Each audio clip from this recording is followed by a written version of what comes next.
right, Taylor, what's up, man? Welcome to the Unicorn Perspective. I know we're running a few minutes behind, so we're gonna dive right in. There's so much stuff that I want to talk to you about today. Amazing. Thanks for having me. Of course, dude. So I wanted to start right off with a something that I thought was interesting. You posted about it the other day on Facebook, and since you said in our application nothing's off limits, we'll just dive right in out of the gate. Um, Oh, I find geez. this it's totally cool. It's not like super polarizing or anything. I think it's like I really align with it, and I think everyone should because talking about mindset and stuff. Like you basically posted something to the effect that hey, you know, last year was great for entrepreneurs and business owners, no matter who's in office, and probably 2021 is going to be the same type of thing. And I think a lot about this, right? It's like every 4 years we kind of have half the country or the whole country, whatever, depending on who's running for office or somebody's in office already. It's like the world's going to end, right? It's like Yeah. this person gets in office, my life's over, and all these policies Right. are going to just destroy the country. And, every 4 years, everything's kind of okay, right? It's obviously there's certain things that change and that some things get worse and better for certain people. But like in the grand scheme of things, we have these elections every 4 years and nothing radically changes. And I just thought that was interesting. I wanted to kind of start there. Like, where do you think that comes from? Like the mindset of people who are like, I don't care what's going on. I'm just going to do my thing and focus on what I control. And a majority of people who are like, I'm going to look for things to blame out here. And if something doesn't go right here, it's because this person was elected or this thing happened or this thing happened. Yeah, I think it's uncomfortable to have to accept responsibility for the good and the bad.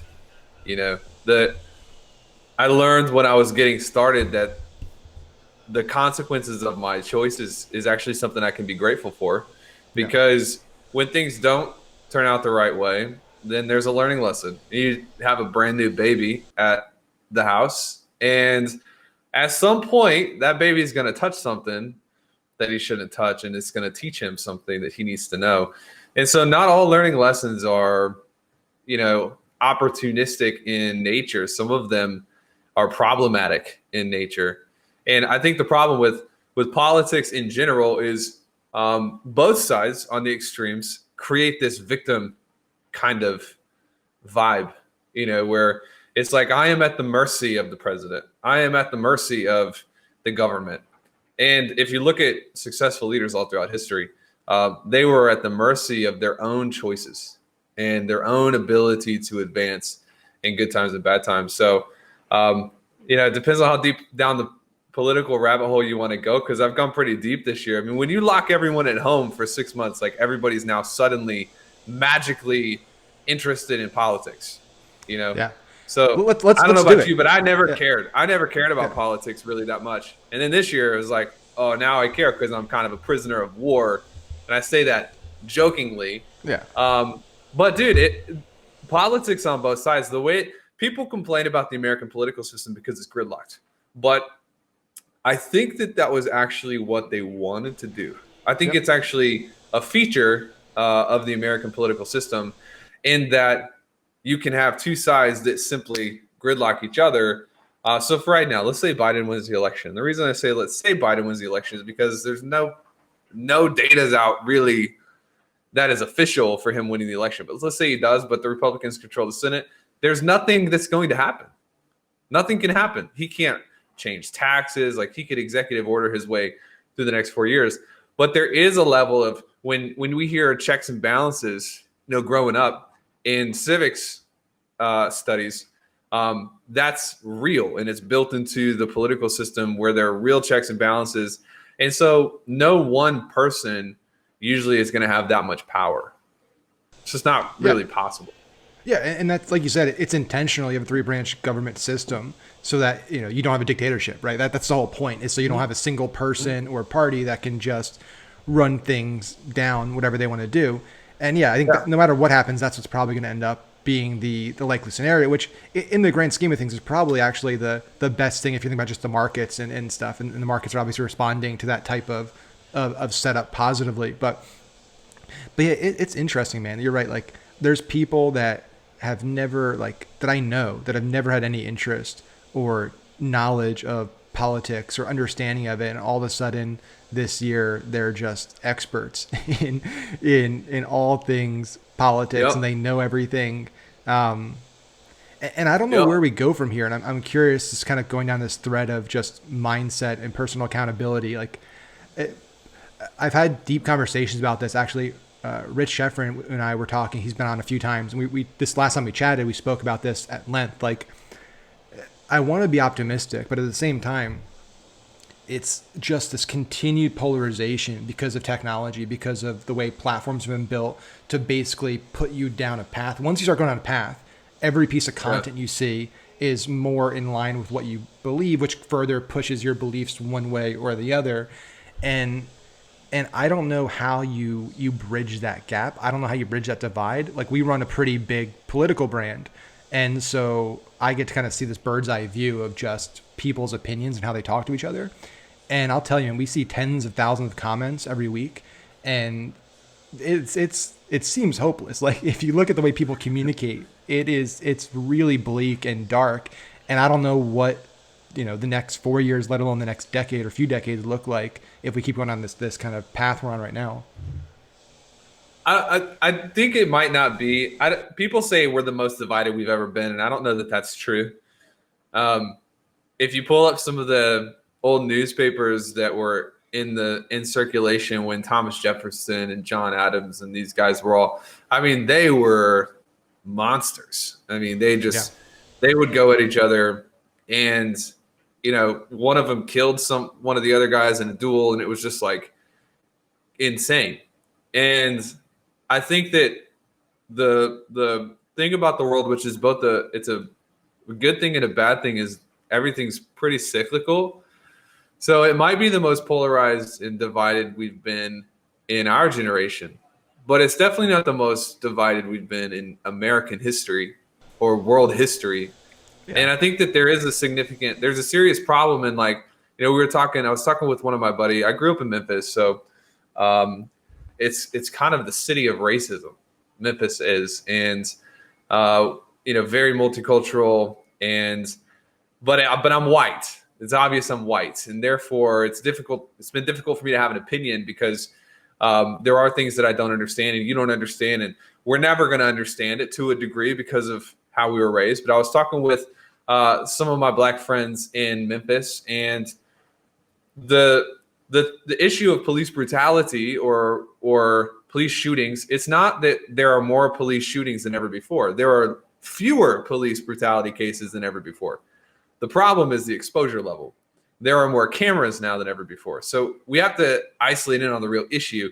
Are we more divided now than ever before? No, I don't think so. But do we have more access to the ability to broadcast our division than ever before? Yes. And therefore, we're going to have to figure out the optics here in the next couple of years, or I think it could potentially go over a tipping point. I don't know, though. Yeah. You know, Well, who knows? that's key, right? Like we said, is it's really interesting, and it goes to as somebody that's really passionate about marketing and just persuasion, just at a high level, and how people think and make decisions. Like, the anecdotal, the power of kind of anecdotes, right, and individual compelling stories versus data and facts is so amazing, right? Because if you look at any of these discussions that happen on big podcasts and big web shows, and it's everyone starts with and debates a story.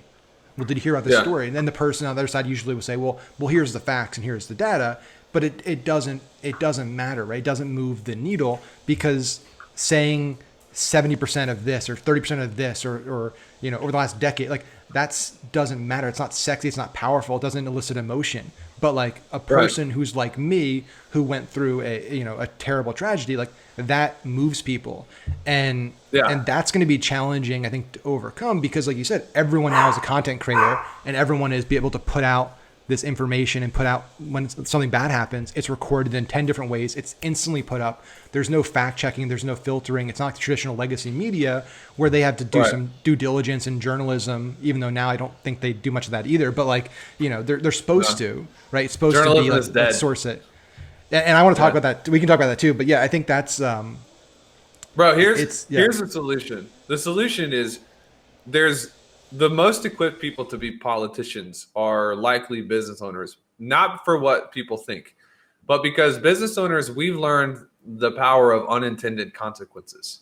We know that if we optimize for a certain thing, we could get that thing better, but it could also ripple effect into unintended consequences later. It's like the story of the college campus where they had all of these rats.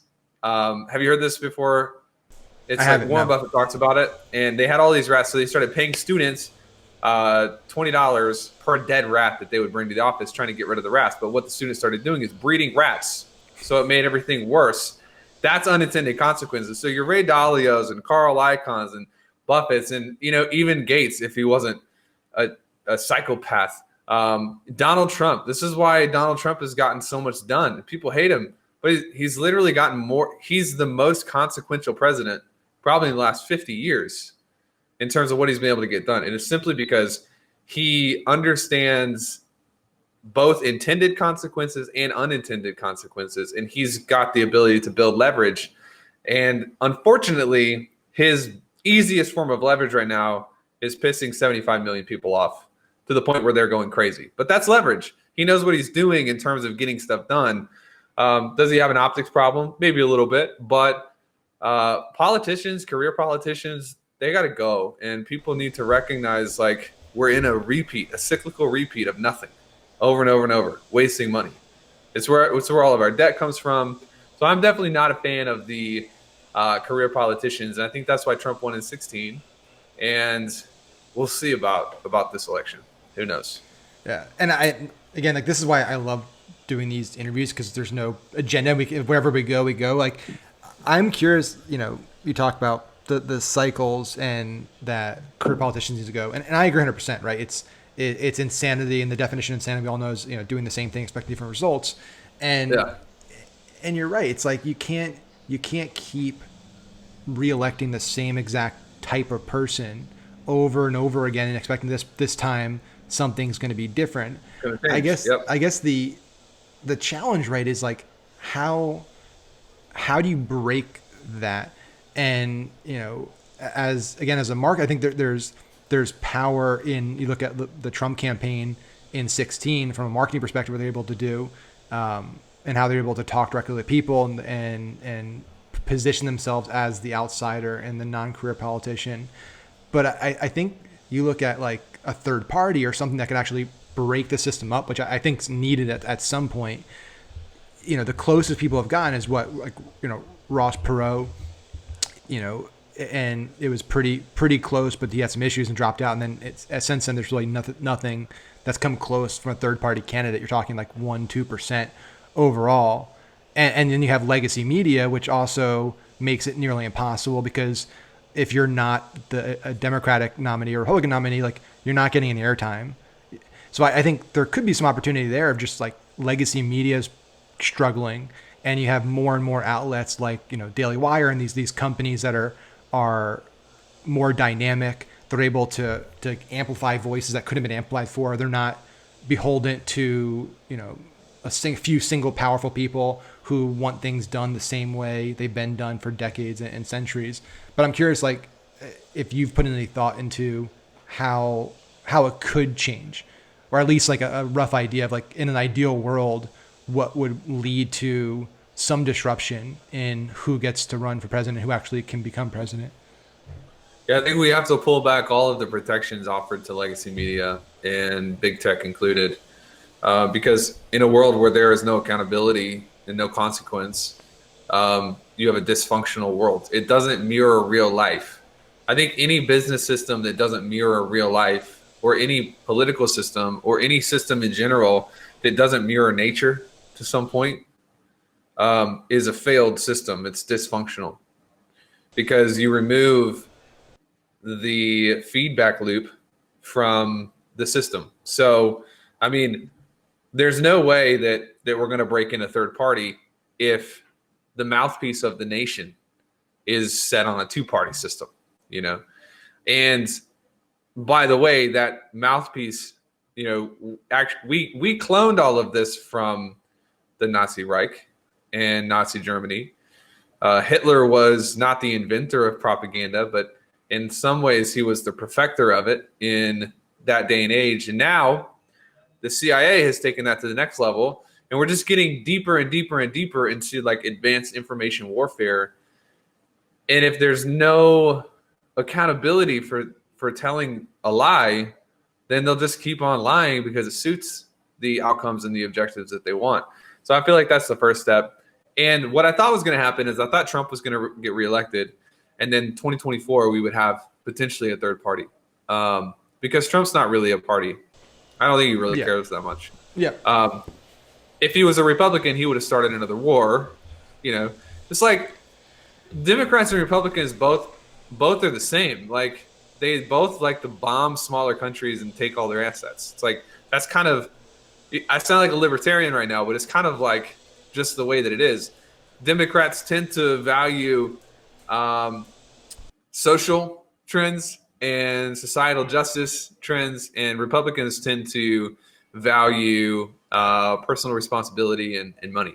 So I think for us to get a third party, we're going to have to break out of that media chokehold that we have, which is probably going to come from if somebody can get the 230 protections repealed and get like Twitter and Facebook, they're all basically covered by having no accountability. And just for everyone listening too, so everyone knows what that is. Basically, like the Federal Communication Code decades ago, once like the internet was becoming a thing, there was I think it started with like a bookstore, right? There's a bookstore that had a book in it that was being sold, and somebody sued the bookstore because the book was basically slanderous towards somebody, and there was a big case about, well, is the bookstore on the hook for that, or is it just, hey, I'm just a forum?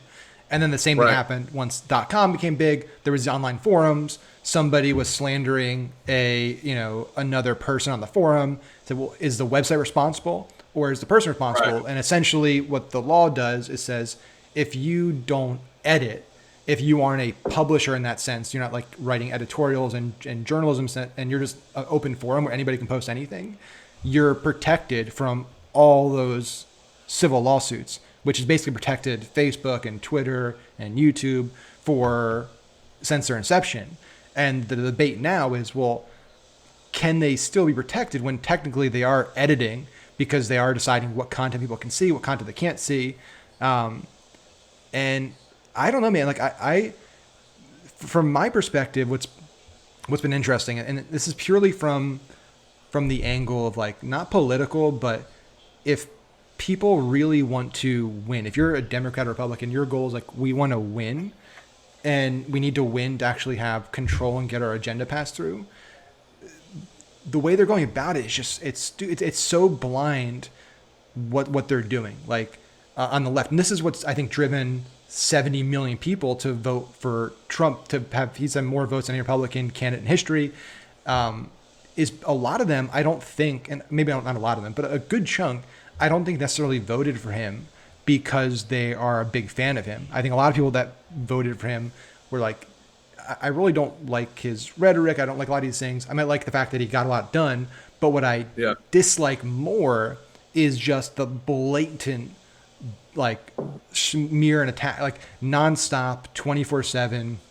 Every single article, news show, every minute is just like negative, negative, negative. But beyond that, what happened, I think, in the last year or two, which really, I think, put people over the edge, is like, if you support him or are going to vote for him or like him in any way, you're a, racist, terrible person, all these things. And I think that put a lot of people over the edge, which is like, that's absurd. Like that logic is absurd. And I think it pushed people to that end, because a lot of people on the left live in a bubble. There's the Trump Accountability Project. Have you seen this? No, I haven't. Where they're taking the names of anyone who has supported Trump in any capacity, social media. Oh, God, yeah. AOC posted about this. Yeah. Like a list, essentially. So an elected official is, I mean, it's actually, dude, we're talking like Stalin type tactics exhibited from the top of the Democratic Party. and that's crazy. That's just crazy. Yeah, I think because what you run up to is this: we're in this weird time and place now where everyone has a voice, everyone has a platform to become a content creator, to become an Right. influencer, which should be a good thing. Like based on the inception of our country, the founding of our country, the First Amendment, like we finally live in a time where content and information isn't controlled by two or three companies, which should be celebrated. But you have this weird place now where it's like only content put out that agrees with me is right and can be shared.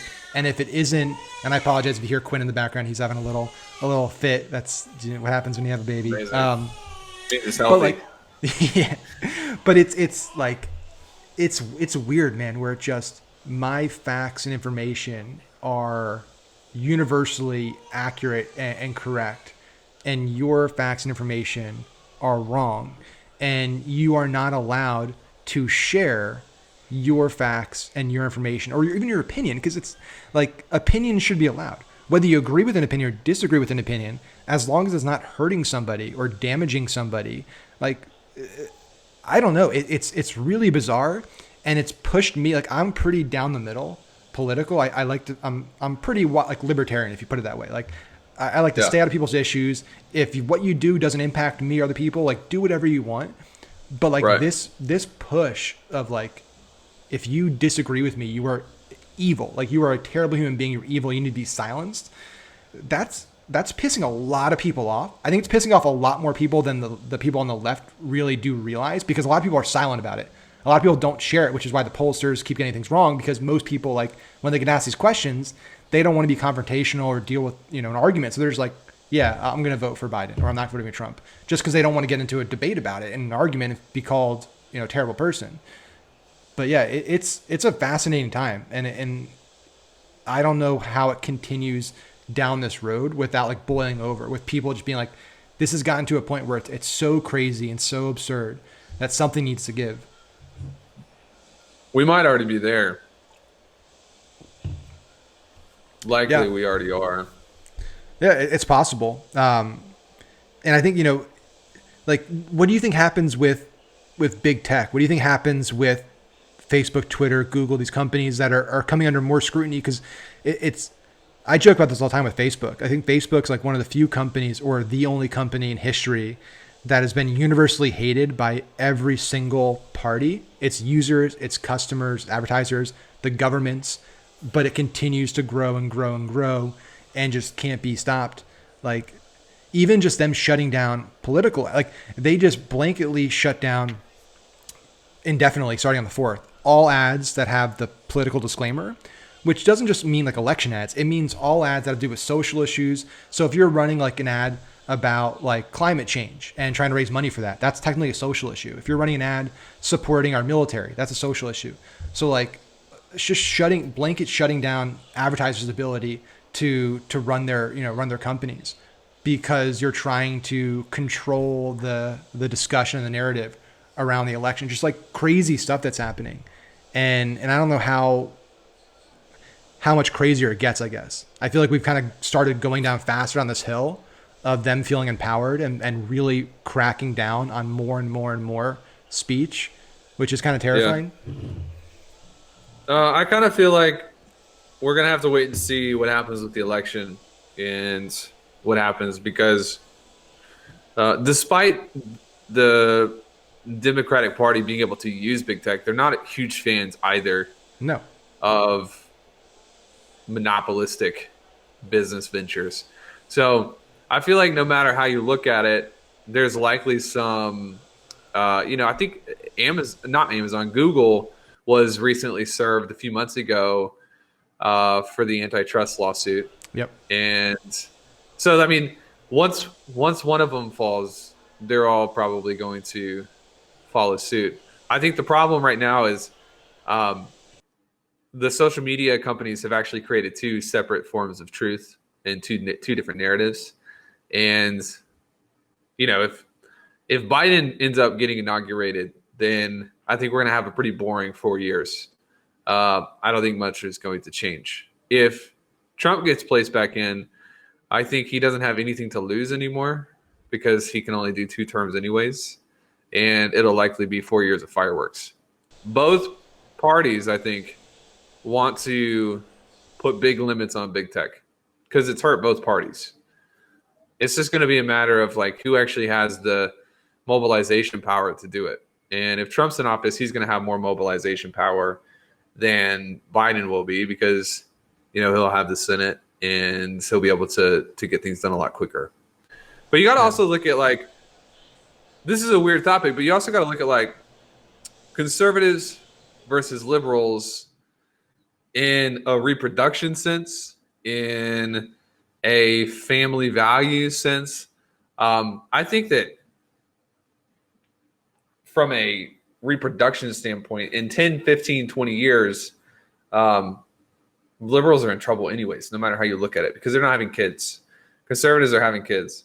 So you've also got this weird thing of like, for so long, the Democrats have, and I say Democrats and Republicans, and I don't put myself in either category, to say the left versus the right. The left has really relied on immigration voting to stack their deck, while conservatives have largely used time tricks, to pack in their voting day. So I think both parties are using potentially black hat tactical frames. It just comes down to like the liberals will be outnumbered here in the next decade or so. So they're going to have to grab absolute power quickly and hang on to it for a long time, or else they're going to get voted out every time, simply because of a population standpoint. Does that make sense? No, it definitely makes sense. And I think a lot of people don't think about that. They're not looking generations out and just how the population's changing and evolving. And even if you look at the exit polling data for Trump, I mean, he doubled his share in pretty much every group except for white men, which went down a little bit, which was interesting. But yeah, I think the landscape is definitely shifting. I think the Democrats have this assumption that certain demographics are inherently always going to vote for them, and they don't really push policies that are necessarily beneficial to everybody. It's just like, hey, certain people are going to vote for us, certain people are going to vote for Republicans, and right. That's pretty crazy to me. That base assumption that like you got to vote for me just because I'm a Democrat is somewhat offensive. I think if to me at least. But yeah, it'll be interesting to see what elections look like 10 years from now, 20 years from now, in terms of this population makeup. We need to get blockchain on our elections so that we don't have to fool with any of this voter fraud nonsense. Isn't that wild, dude? Like, I'm sure you see a lot of, just being an entrepreneur for so long, an investor and stuff. Like, I'm sure you see a lot of cool tech, and you've kind of seen behind the curtains and a lot of cool things, software. It's wild to me that we have some of the most badass advanced tech in the world. Like, we have people like Elon Musk implanting chips into people's brains, like Neuralink. We have hyperloops. We privatize space travel. We have all these insanely amazing things.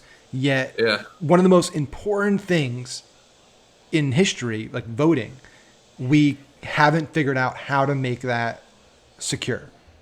It's wild that hasn't happened. Because if it's secure, you can't cheat. Yeah, I mean, there's definitely, I think, there has to be, and I know people talk about like, well, it can't be secured, and there's all kinds of those issues, which I just don't get. It's like, if you're telling me you can't get some crazy NSA contractors, CIA contractors, pull in some top engineers from Facebook and Google and Palantir and all these companies, that they can't figure out how to secure the election voting from your mobile device? It would, yeah, exactly.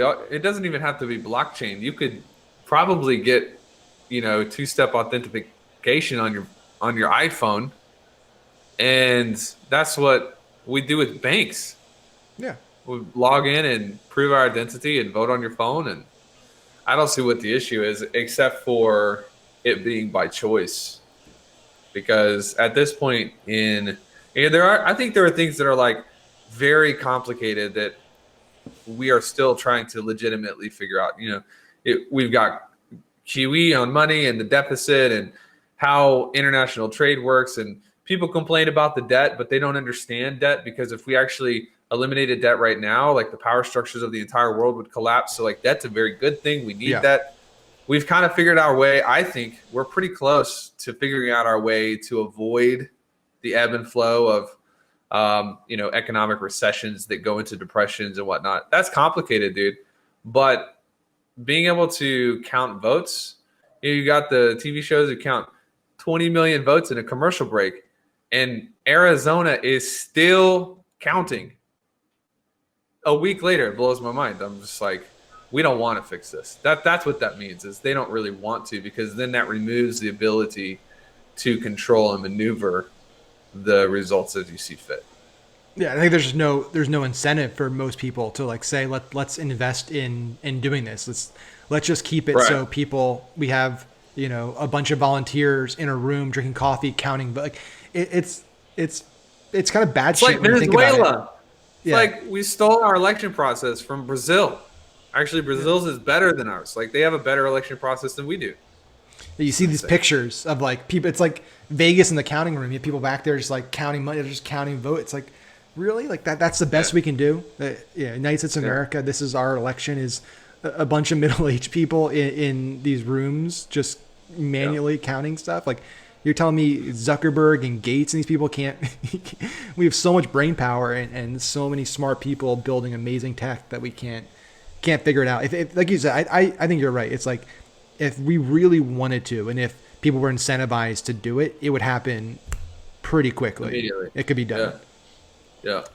Agreed. What do you think about, just to do like a pivot here? You're talking before about we were talking about monopolies briefly. Like, what are your thoughts? I always like to ask other entrepreneurs this on monopolies and too big to fail. Like, just my thought on it. Like, I'm torn. You look at like Amazon, for example. People want to. Amazon's too big. It's too powerful. You want to break it up. But then there's the other side of me. It says, listen, like Bezos has busted his ass for decades. He's put everything into this. Like everyone else could have started selling books online at the same time. He just outcompeted and outmaneuvered and outinvested and outthought people. And at the end of the day, like, we want anything for our baby, we get shit here same day. Like it is insane. The fact that like I can go on Amazon right now. Oh, we need diapers in 2 hours. Somebody shows up at my door with a box from Amazon with diapers. Oh, you need a drone? You need, it's like, it is here. It is cheaper than anything. And so, yeah, I'm torn on it. I guess at least from tech, I think when you look at like airlines and banks where you say they're not monopolies, not too big, but then when shit goes bad, then we bail them out. That's where I get a little like that shit doesn't fly. But in terms of like Amazon, like what are your thoughts on that? I think it's more of a spectrum than it is a binary on off, good, bad, evil versus good. Like, because there is also, if you look at, we're in an innovation slump, just America in general, everything. Like, we're struggling to innovate in the areas that have monopolies in them. You look at Elon, there's no monopoly on, electric cars. There's really no monopoly on rockets because it's too expensive, and so they weren't even flying. I think with Facebook, there's no innovation. Nobody can compete. Facebook's version of innovation is Snapchat creates something, we'll steal it, and then we'll sue them out of existence. Like, that's Mark Zuckerberg's new style of innovating. You got Amazon's style of innovating, and it's like they see a great product, they reverse engineer the economics, they build it, and they sell it on their platform for cheaper than the third party can. So I think we're over the spectrum. If you see it like it starts low, this is optimal, and then it becomes not optimal as we go down the back end. I think we're on the back end of it, where it's not only that it's not that these companies are too big, it's that they are taking too much liberty due to their size. You find Facebook, $350 million, they do not care. They don't care at all. So the consequences have been removed. And so who's going to innovate and take over Amazon? There's stuff that Jeff Bezos and his team are really good at. But Jeff Bezos is a Steve Jobs. He's the Steve Jobs of his generation. He's, when he dies, it's what's going to happen to Amazon. The same thing that happened to Apple. They're not innovating. They're too big, and nobody else can break in and get into it. I think we have a problem with these big companies simply because of what they are allowed to do to other people because of how much money they have, and they're not getting penalized in a way that's proportionate to their wealth. Yeah, I agree on that. And I think the scary part is like the apps. Like if you look at Apple, this is pretty terrifying. I think people take this for granted. They don't really think this through, but like all these apps that we use that are massive companies, Spotify, Netflix, right? Like Apple single-handedly controls like the live die switch for these companies. Like seriously, like that's how crazy it is for even for Netflix. Like if Apple decided, you know what, Netflix, we don't really like what you're doing anymore, or we have Apple TV and like we want to find a way to like shut you down and we remove you from the App Store, you're talking hundreds of millions of users of Netflix that no longer are able to watch Netflix on not just their phone and iPad. Most people on the TV, they use Apple TV. So you lose that distribution. And you're seeing that happening with, with what is Epic of Fortnite and the like massive company, like comparatively to any of our like massive company compared to Apple, it's David Goliath. That is terrifying to me that you have these companies that both are market makers and then they also compete in the market. Because that just you can't sit down and look at the straight face and tell somebody like we don't leverage our knowledge, insight, and power from owning the market to compete in the market with other people. We compete fairly. Like it's there's no way you could do that and with a straight face say that you actually do like separate the two things. Yeah. I mean, we'd probably benefit from. I've thought for a while that Amazon needs to roll its web services off into a new company. Yeah. Keep their shopping platform. But like at the end of the day, unless Democrats and Republicans can both agree and come together and do something about it, it's not going to happen. Like they'll just keep steamrolling. So yeah, and that is the crazy thing is like you really like you said, there's no recourse. There's nobody that you can't find these companies enough to make them change, and you really can't break them apart in a way that would make meaningful change. And you look at companies like Amazon. I think what Amazon did, which is brilliant in terms of their expansion strategy, is to like expand horizontally and to get into like insurance and banking and all these supermarkets and stuff. So they're not like the biggest in any one category, but they're just taking over like 20-30% market share of like a lot of categories. So like one day we're going to wake up and it's going to be like Amazon has a foothold in every single industry, and then it can just go up. And then how do you stop something like that? And then do you even want to stop something like that if at the end of the day, Amazon banking and Amazon insurance and Amazon whatever it is like is just better than the other things? Like, which it will be. Question. Yeah, it will be. I mean, it will be better than the other things because they can afford to make it better than anyone else can. There's also that rub of like, what is good for the individual consumer is not necessarily good for the whole consumer, pocket. What's good for the whole is not necessarily good for the individual. It's just like Anti-Fragile, if you've read that. It's like the things that hurt us on a global level. Let's take coronavirus. Coronavirus made the human species more resilient, better immune systems, but it did that in a way by killing off old people. Now, I'm not saying that I am a fan. I don't like that at all. I have people in my family who are part of the vulnerable population. Thank God I haven't lost a loved one from it, but people have. This is a viewpoint that you get in Anti-Fragile. Every time a plane crashes, it makes air safety better, but we lose the individuals.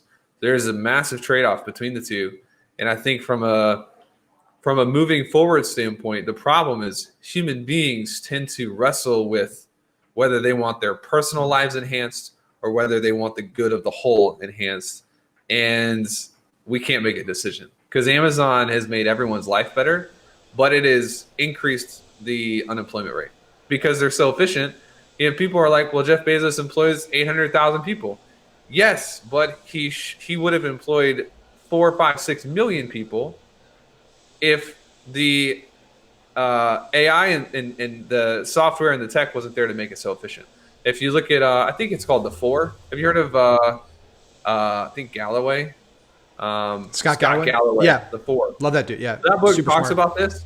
Talks about this where he's like, the average revenue per employee of a GMC versus the average revenue per employee of a Facebook. It's like 100-fold on Facebook. So these companies, they employ way less people for much more output and production. This is why your universal basic income is actually a thing. It's going to happen. If we don't, if we keep going on the way we're going, we're going to have universal basic income simply because everyone is getting put out of a job by a computer somewhere. I think we're a ways away from that. But I'm not holistically against UBI either. I think that there's something to be said for things changing. And if we reward people for the right things, then it's okay. But right now, we're rewarding people for having 12 kids and not having a husband. Dude, that's messed up. Like, we messed up the welfare system a long time ago. There's a big difference to me. Yeah, I agree 100%. I think you need to align incentives, and I think it's at the end of the day, if you have a UBI system where there's there's conditions put in there that you're not just sitting at home and doing nothing, but you're actually there's still ways to be a productive member of society that aren't just you going to a job every day. And frankly, there's a lot of jobs that people do every day that probably don't benefit society in any capacity. They're just like, you're just digging a hole. Like you look at like what FDR. Yeah, I mean, there's full it is circle. True. It is true. It's and you look at what FDR did back in the New Deal. It's like we just paid people to do all these public works projects to dig holes, to build bridges, to do things like that. Which honestly might not be the worst idea. If you look at like a UBI potentially, like our infrastructure is just horrendous for how advanced we are as a country. You create some type of new, like a second, New Deal type infrastructure project where at least, I'm fine if we're subsidizing people and we're paying people salaries, but they're like going out there and fixing our bridges and fixing our roads and, hardening our like power systems and stuff, which is terrifying how weak those are. If you look at like a solar flare, like something like that happens again, we're back in the dark ages. But yeah, I agree. I think there'll be people that can't be retrained fast enough. I think that's the big thing is back when you had like, the transformation from horse and buggy to automobile and factory lines, there was this period of time where people needed to learn new skills, but it wasn't as like rapid and the gap wasn't as massive.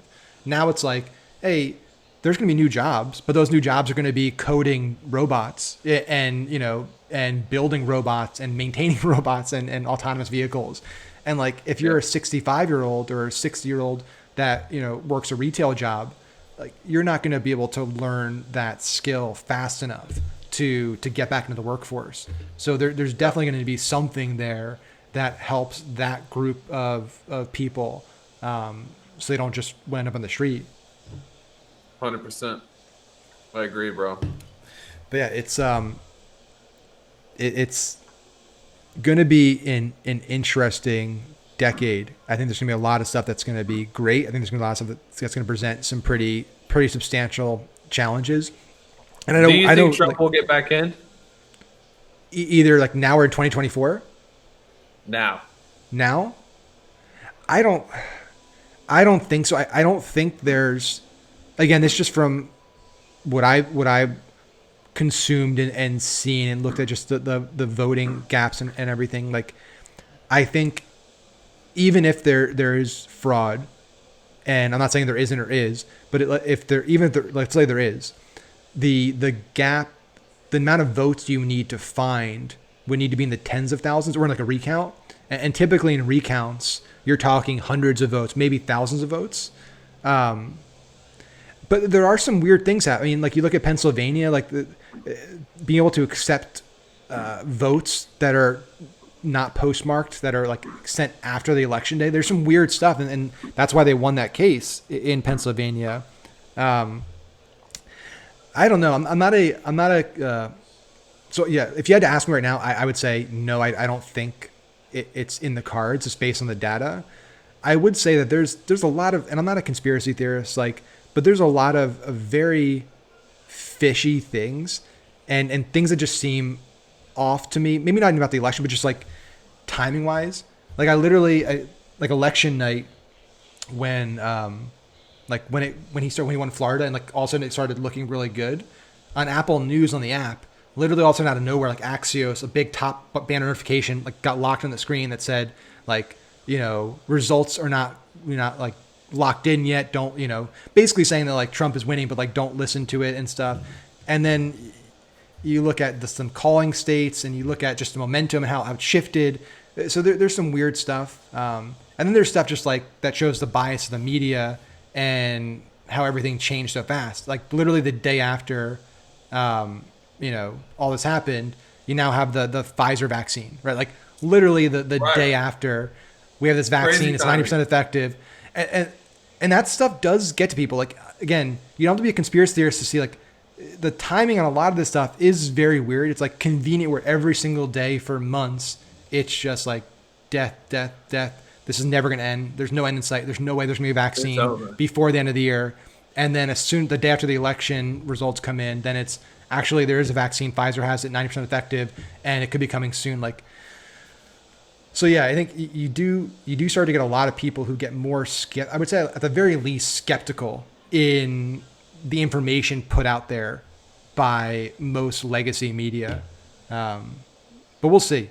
I think 2024, if you had to put a bet on it, I think he has a better shot in 2024 than he does of the results getting switched this go around. Yeah.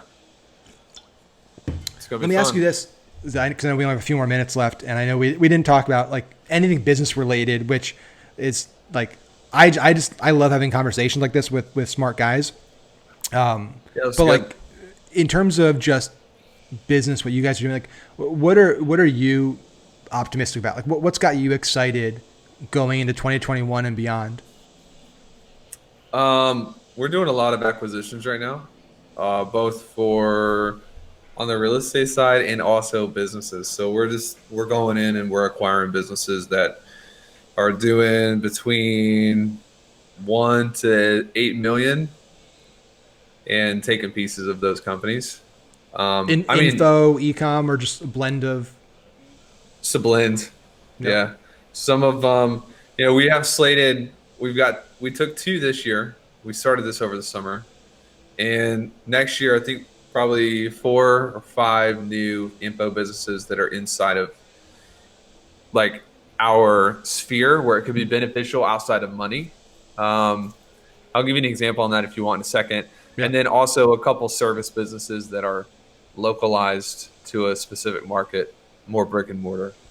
But for example, on what it means, what I'm talking about in terms of not like outside of money, one of the companies that we just got the letter of intent, we're going to pull the trigger on it this month. They train wholesalers. It's an online wholesale education business. So not only will we build that business from a cash basis standpoint, but we will staff our real estate business with the clientele of that business. Kind of did the same thing with SalesMentor. SalesMentor is the sales consultancy business. And people come in, we teach them how to sell, and then all of our companies are staffed through SalesMentor, every single one at this point. So kind of different arms of the portfolio that service other arms of the portfolio, if that makes sense. Yeah, that's super smart to find more synergies beyond just it adding to the bottom line. And I think what I'll say for anybody like listening, that's consistently the smartest people I know that I talk to. Every single one of them is doing what Taylor's doing. They're looking at acquisitions because right now is such an amazing time to be acquiring businesses. And what's beautiful about the strategy, right, is like the multiples increase with size, right? So you might get a 2 to 3x multiple if you're, a $500,000 to $2 million, $4 million a year business. You acquire, 5, 6 of those, and now you're a $10, $15 million a year business in the holding. Now you're multiple, 5 or 6, selling that to a PE firm. And so there's a lot of people out there right now that are just rolling up. They're buying these, $1 million, $2 million a year businesses, and they're buying them for great, pretty much no cash down or really good deals on the front end, able to roll them up, and then they're able to sell them for, double, triple, and then they can put in some efficiencies and help them grow. But like purely just by consolidating them, because it's less risky. If you're a PE firm, like you're not going to dabble in $1 million company. You might buy a $20-30 million company, and that's inherently a little less risky than buying $1 million company. So yeah, I love it. We're pursuing the same strategy, and I think it's a smart one that more people should be looking at in 2021 and beyond. Yeah, it's going to get exciting. We'll see what Definitely, happens. Man. So is there, before I let you go, people that want to learn more, I know a lot of people that listen to our show already know you guys, but anything that you got going on book-wise, product-wise, that's exciting, people can go check out? Yeah, we've got a few things.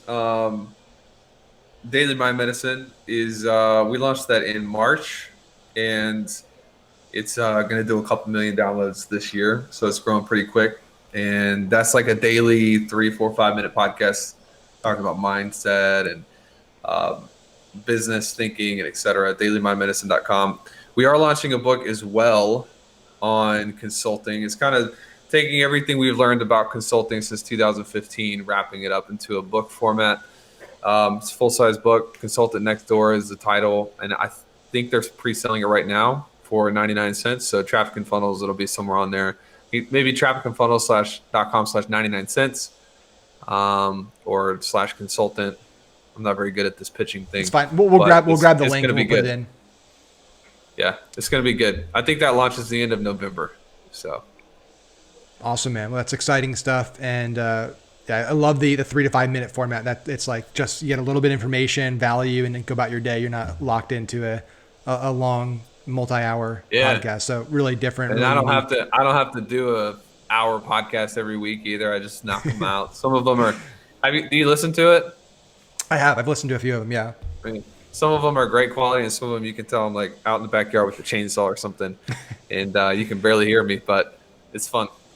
No, it's awesome, man. It's good. I'm gonna just shrink my show into 60 seconds. That's gonna be my new thing, 2021. That's what you should do. Being more efficient. That's what everybody wants. That's what everybody wants, man. Microwave awesome, culture. Dude. Yeah. Well, man, I appreciate it. Definitely want to have you back on because this was a lot of fun for me, and I know we shared some cool stuff. And I'm sure in a few months or a year, there's gonna be a lot more stuff based on what we talked about today that's gonna have evolved that we can analyze and see how accurate we are in some of our predictions. Yeah, let's do it. Sometime next year, once we cross 100 million, I'll come back on, and we'll talk about business stuff then. There's too much going on in the world to talk about business right now. I agree, man. So that's the goal. 100 million. We'll have you back on, and we'll talk some business. So Taylor, thanks so much, man. Have a great day. I'll see everyone on the next episode. Thanks, guys.